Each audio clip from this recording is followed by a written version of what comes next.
Tell you a little bit about my background. I've worked full-time in the substance abuse field for the last 52 years. 5 years at the University of Iowa and 5 years for the federal government in Chicago. For the last 42 years, I've been out at Great River Medical Center. I'm certified at the highest level you can be certified as a substance abuse counselor in the state of Iowa. I also have an international certification. I'm also a substance abuse professional under federal DOT guidelines, so I'm qualified to do federal DOT evaluations. 95% of what I know I've learned on the job. Maybe 5% came from my educational background. I'm a very informal speaker. I would rather address issues or questions that you might have as we go through this the next couple hours. If I say something you don't understand, if I say something you don't agree with, shoot your hand up and let's deal with it. I also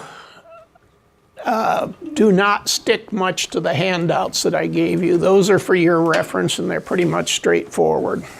So with that in mind, we'll get started.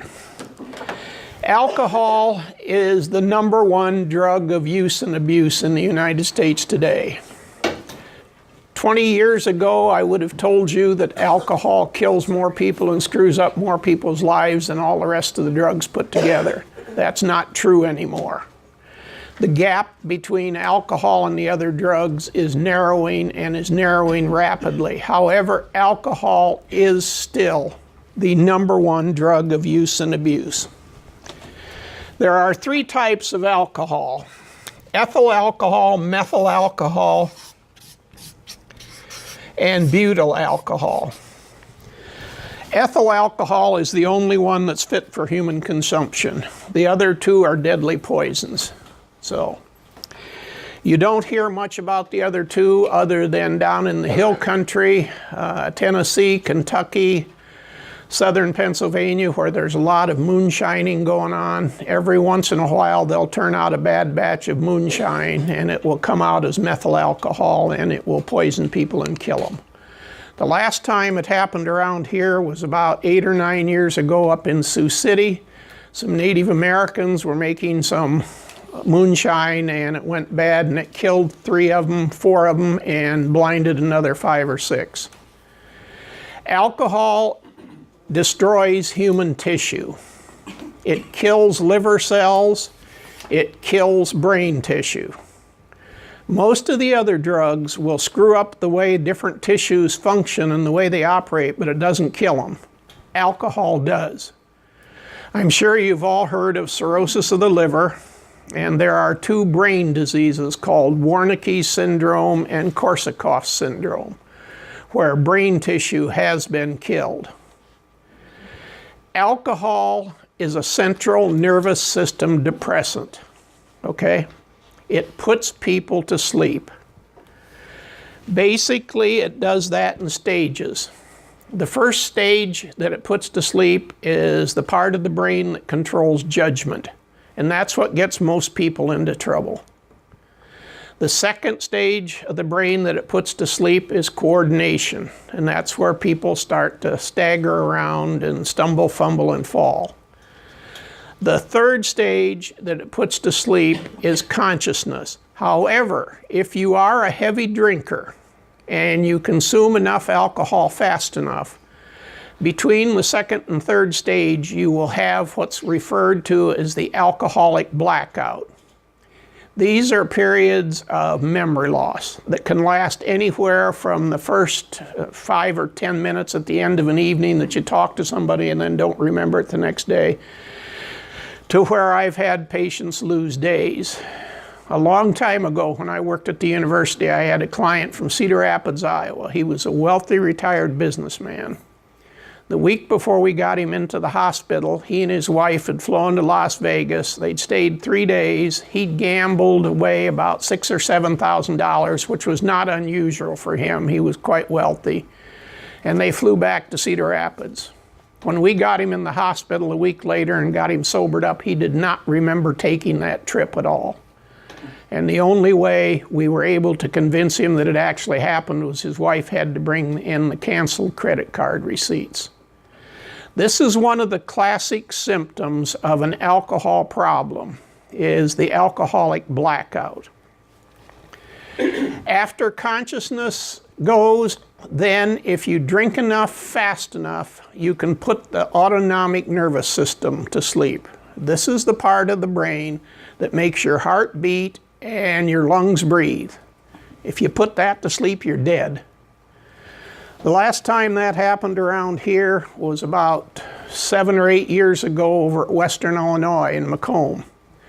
The lacrosse team was having an initiation, and they bet some freshman that he couldn't chug a fifth of vodka. He chugged it. He went over. They thought he'd passed out. They went over to check him, and he was dead. This does not happen very often because if you drink with any type of control at all, you will pass out before you get enough alcohol in you to kill you. And when it usually happens, it's usually on a college campus or with a bunch of high school kids. This is also something you need to be aware of, because many of your clients, when they drink a whole lot and drink it real fast.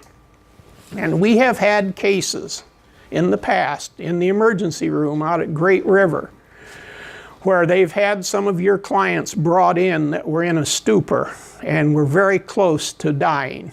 They've managed to get them sobered up, put them on life support. But this is something that you need to be aware of, okay? The long-term effects of alcohol run through the whole gamut of the physical body, from nerve damage to muscle damage to brain damage to organ damage. And this requires, you aren't going to get these kind of things from a weekend bender, okay? These are things that only occur on usually many years of heavy drinking. Alcohol dependency is a continuum, as are all drug dependencies. They go from the very early stages to the dead-end skid row derelict. If you were to go out and stop the next 100 people on the street in Burlington and ask them their idea of an alcoholic, the vast majority of them are going to describe the skid row derelict. This is a very small percentage of the alcoholic population, somewhere between 13 and 11%. Most alcoholics manage to hold down jobs, they have families, they function to a certain extent. But if they are developing a problem, it will, over a period of time, get worse. Okay? What do you look for in somebody that's developing an alcohol problem? First off, you have the DSM, the Diagnostic Statistical Manual, which I'm sure some of you are familiar with. And the Diagnostic Statistical Manual defines what any disease is. What the DSM says about any type of drug dependency is the substance is taken in larger amounts over a longer period of time than was intended. One of the classic symptoms of a developing alcohol problem or a developing drug problem is what's called loss of control. That's where you set out to have 2 or 3 beers after work with a bunch of the guys and you end up drinking until the bar closes. This is when you set out to take enough of a substance to get high and you end up taking more. This is what loss of control is, and this is one of the classic symptoms of a developing alcohol problem. A great deal of time is spent in activities to obtain the substance, use the substance, or recover from its effects. Back in 1975, Ralph Nader wrote a book about drinking in the car industry in Detroit. And what the book said, in amongst a bunch of other things, was don't ever buy a car that comes off the assembly line on Friday afternoon or Monday morning. That's because they got paid at noon on Friday, and most of them hit down to the local bar to cash their check and down a few quick ones, and Monday morning many of them were hungover. His book is what led to the first employee assistance programs. And the automotive industry was the leader in employee assistance programs. So, craving or a strong desire to use the substance. This is basically just what it says. You crave the use of the substance.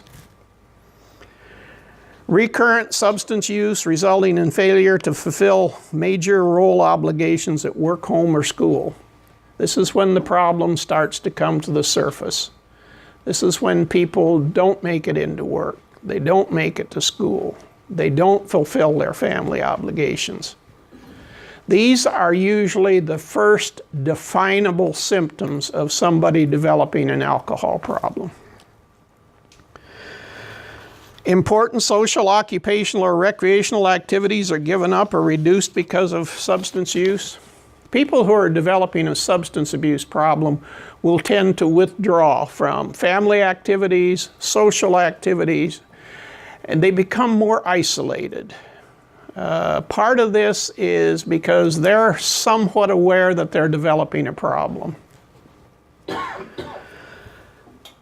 Substance use is continued despite knowledge of having persistent or recurring physical or psychological problems that are likely to have been caused or exacerbated by the substance. One of the videos we use at work is a doctor that specializes in substance abuse, and he tells about clients that he's had who developed ulcers and wanted to know if they could mix their alcohol with Maalox, if that would work for them.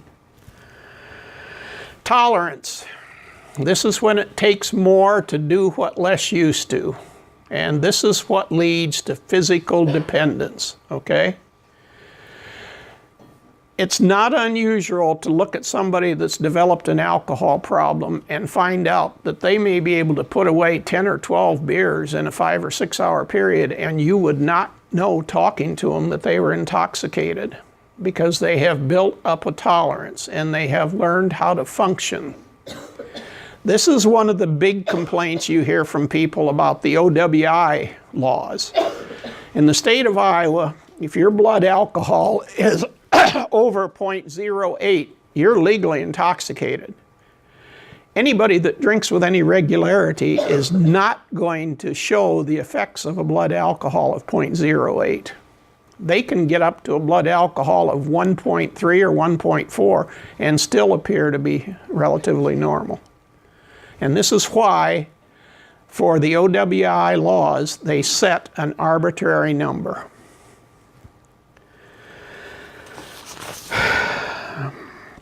The rest of this is pretty straightforward, and you can read it for yourselves. I think one of the things that you have to take into consideration when you're talking about alcohol is how well ingrained it is in our society.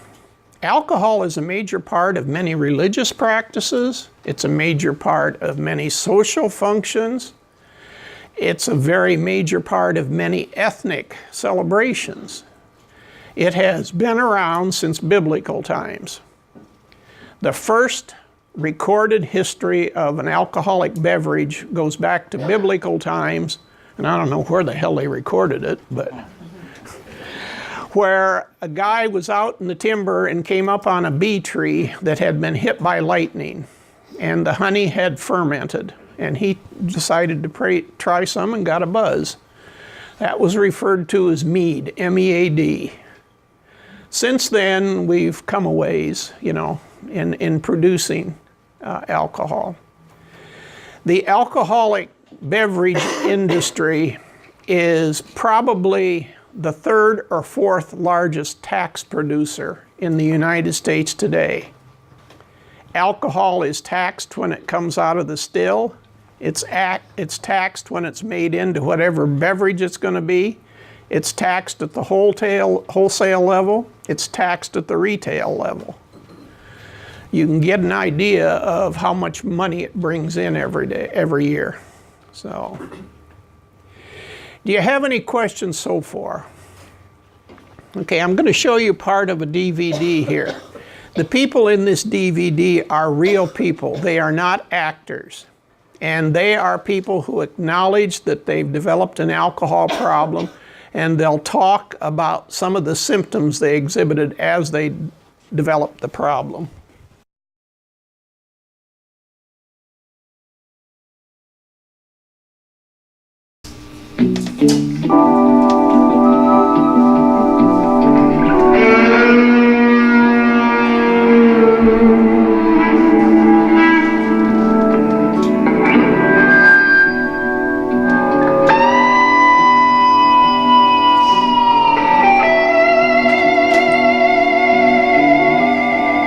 Myself sitting in this bar on Sunday night with two close personal friends that I had met that night, and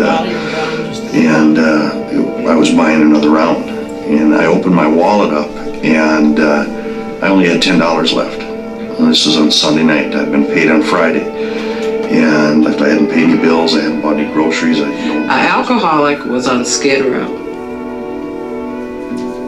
They did not live in homes. They were living on the streets. That was an alcoholic. And women weren't alcoholics. And I came to the only conclusion that I could to at that particular point, and that was that I didn't get paid enough. So I went to the phone. It was 12:30 in the morning, called my father, and told him that he didn't pay me enough, and I told him where he could put the job.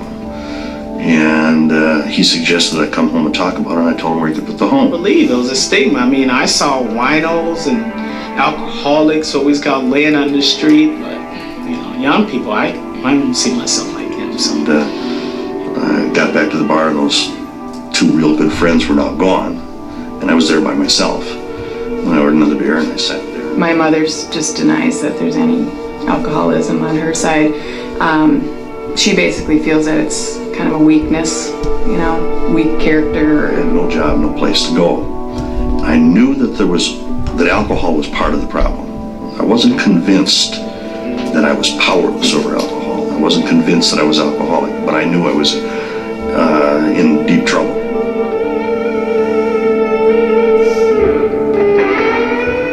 The current definition of alcoholism, as outlined by the National Council on Alcoholism and Drug Dependence, begins as follows. Alcoholism is a primary chronic disease. We talk about alcoholism as a primary illness for a very specific reason. For many years, people felt that there was something underneath the alcoholism, and if we could deal with that, then patients would stop drinking. Those symptoms have been attributed to everything from what religious background you came from, how your mother treated you when you were 4, what psychiatrist you went to, and in fact, none of those things really play a significant role in the onset of alcoholism. Alcoholism, once it occurs, is a disease that stands by itself. Alcoholism is not caused by weak morals or a lack of willpower. Alcoholism is a disease. Though there is no known cure for alcoholism, we can stop the disease from getting worse through complete abstinence. Currently, there are 1.5 million Americans who are in recovery from this disease. Given the right tools, every alcoholic who has a desire to stop drinking can recover. But it's really nice knowing that I'm just not this person that has low willpower, who can't make proper decisions. No, I'm sick and I need help, and I need proper tools and my own type of chemo to help me keep this thing from having me die. Since Victorian times, it's been felt that alcoholism runs in families. Now that we know how to study alcoholism, more and more research is pointing to a genetic predisposition. Well, what does that really mean? Well, it suggests that the alcoholic inherits a very sensitive central nervous system that overreacts to alcohol. An inherited predisposition toward alcoholism doesn't guarantee that a person will end up an alcoholic.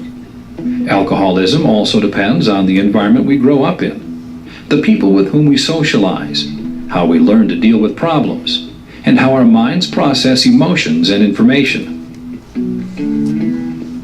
I used to see myself different from the other boys. And I used to feel inferior, you know.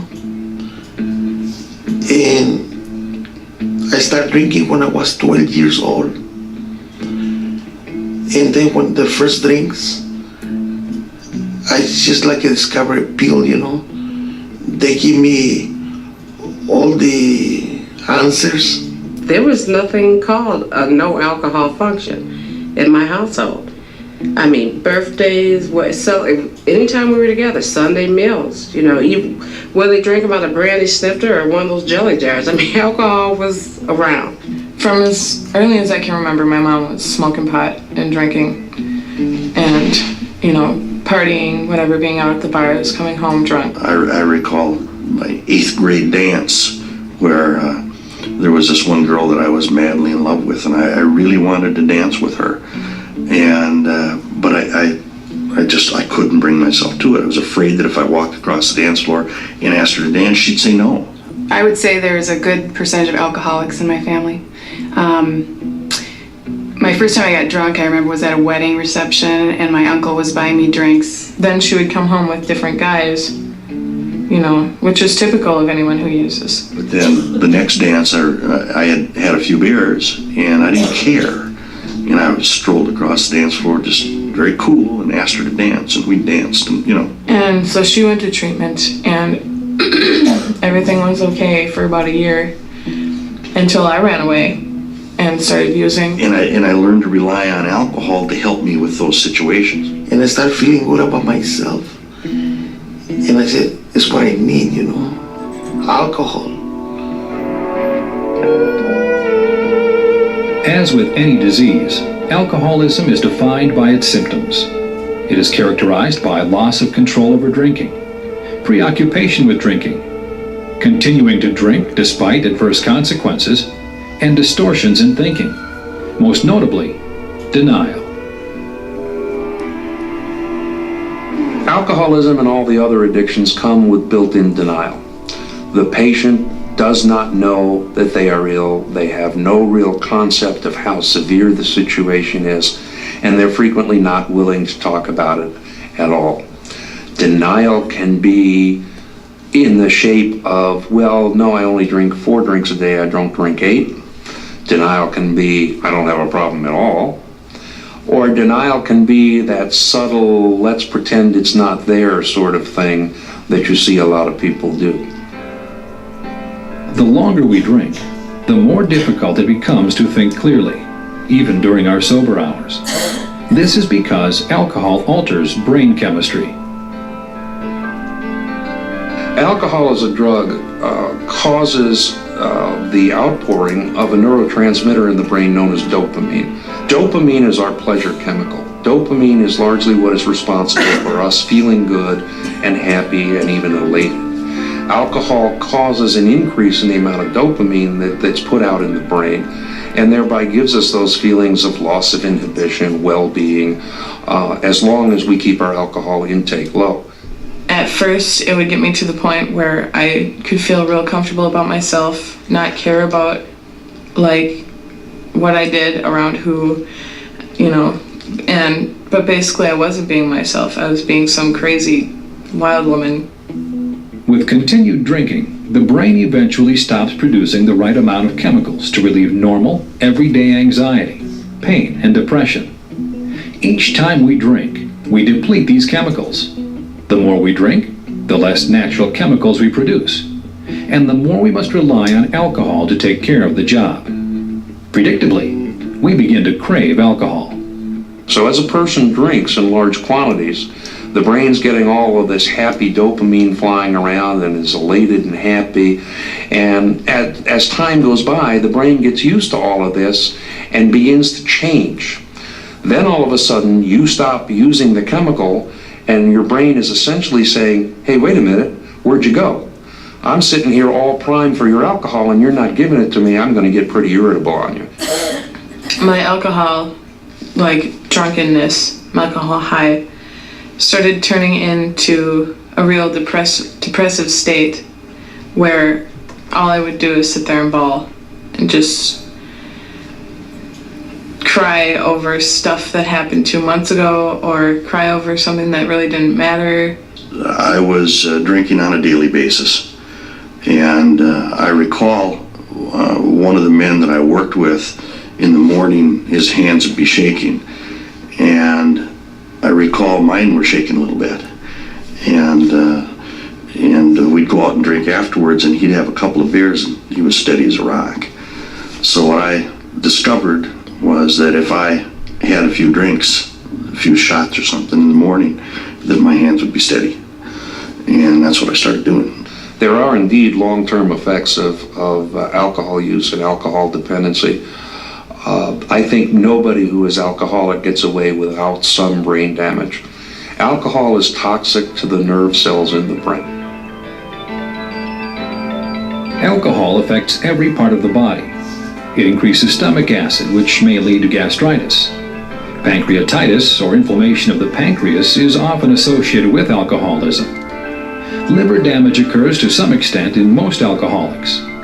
Alcohol also has negative effects on the heart, blood pressure, and muscle coordination. It can damage the body's ability to defend itself against infection, especially in the lungs. Children born to women who drink during pregnancy may be born with permanent physical defects and/or brain damage. As we go further down the road, most of the consequences of alcoholism that are physical are indeed reversible, fortunately, and things physically will generally improve over time.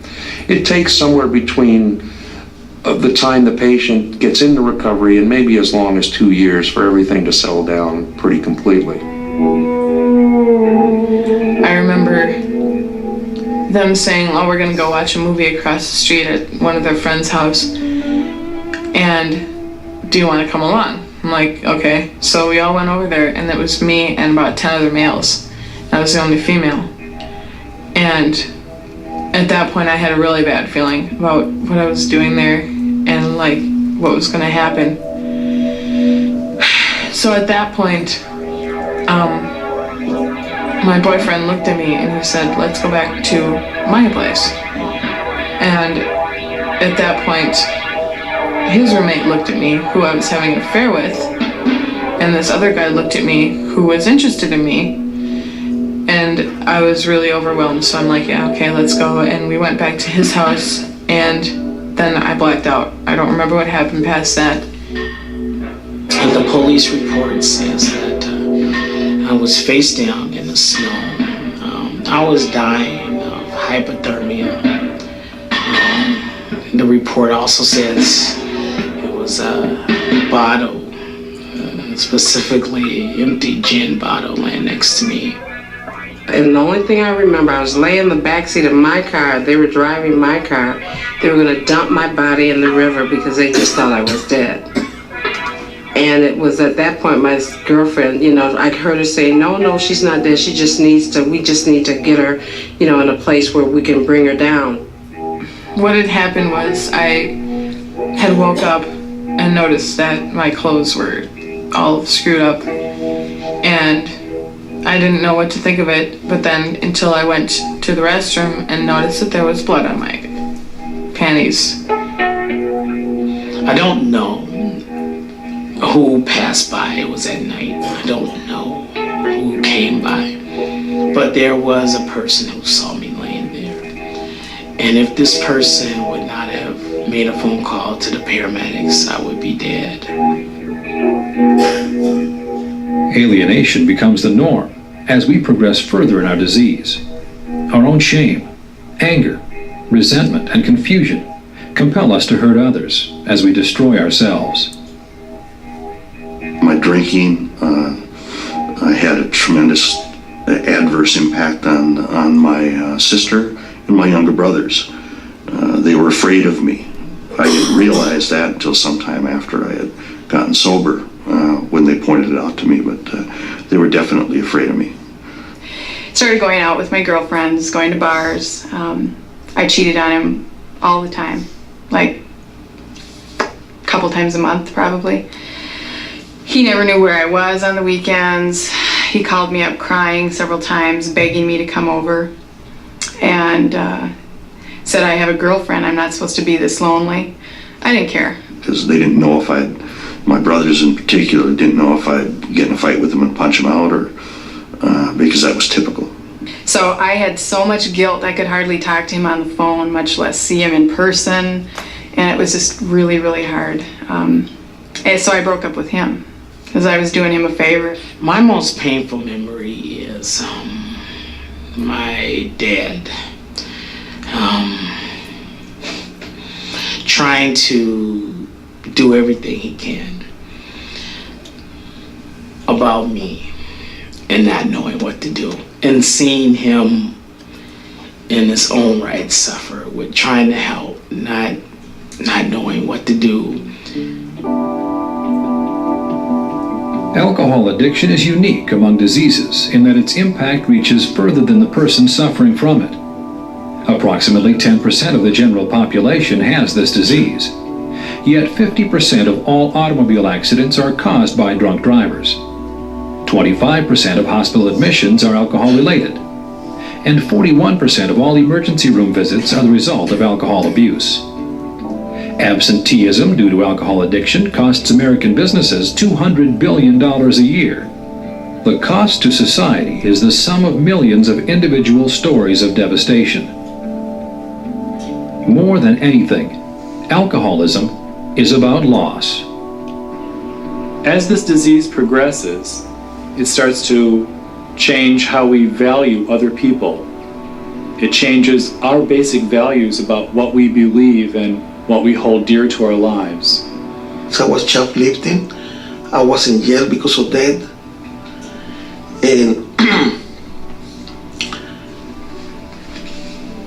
then they start moving from one state to another one. I started with the geographical changes. I went from one part to another one, thinking the next state would be better, and it was the same thing. Because every time that I went from one place to another one, I used to carry my problems, you know. I literally became that wino, alcoholic person in the streets that I used to look at and said that I was never going to become. But then when I was using, I cut up my arms a lot, really bad, because I just felt like I wasn't worth anything and I deserved to feel pain outside because I felt so much inside. The night of my last drink, when I was on Nicollet Island and fell into the Mississippi River and was dragged out the river and was later found in a bus shelter with no pants on in downtown Minneapolis, and went to the detox. Well, I didn't go, I was taken there. I got totally blown at this annual Christmas party that a bunch of the people from college, they go to every year. And again, I blacked out, didn't know how I got home. And I just said, this is it. This is it. I'm sick of this. You know, I'm tired. I just was really tired. And there was just a sense of loss that was just totally, it just overwhelmed me.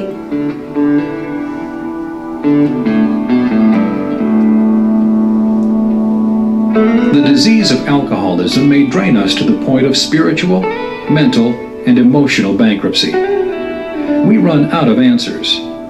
We run out of energy. Hope slips away. Ironically, it's at the point of surrender that the first glimmer of hope appears. No matter where our illness has taken us, no matter how much we've lost, there is hope for every one of us.